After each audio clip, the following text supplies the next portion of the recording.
think gift and a curse, I think, is definitely worldwide. It's definitely a billion-dollar marketed, entity which encompasses sneakers, clothes, and technology.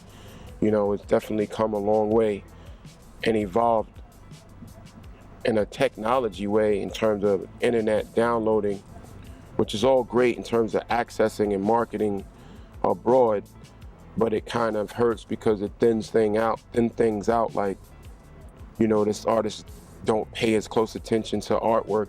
This the pressure, for things to become trendy because now radio, is not as varied as it used to be, where you were used to hear, a Far Side, a Tribe, a NWA, a Public Enemy. Now it's just centered around whatever's trendy and whatever's making money at the time, so to speak. So, at radio, it's definitely changed over the years, watching the evolution of hip hop. It's like I was just saying, how the record store experience has changed is the internet has a way of making things impersonal and just standoffish, and you're communicating through technology and emails and text messages, and you're sending files of music to your friends over computers. Whereas, before you went to a store and you would dig and you would talk to the people in the store, what's really hot, and they would be like, Organized Confusion, what's that? Or I got this new joint with Pharoahe Monch on it, raucous compilations, and it felt so much more like Christmas when you found something that, people wasn't really familiar with yet, and it was tangible and you can hold it in your hand and take it home.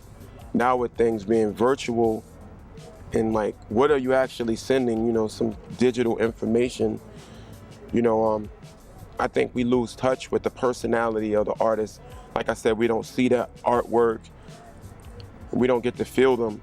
People don't even talk about it the same way. So you talk about lack of people coming into record stores, there's a lack of people going to concerts as well, because that has decreased as well. The passion to give good performances, you can count like on one hand how many artists give great performances. So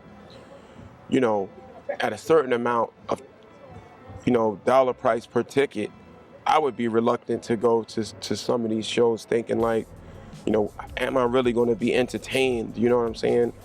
Do these new artists really know how to entertain anymore? So I think that's where it gets hurt. And just like you said, that whole experience is not even just a record store experience. It was a hip hop experience in general, from the vinyl to the cassette tapes to the shows. It's different now because of technology. I'm just a fan of like good music.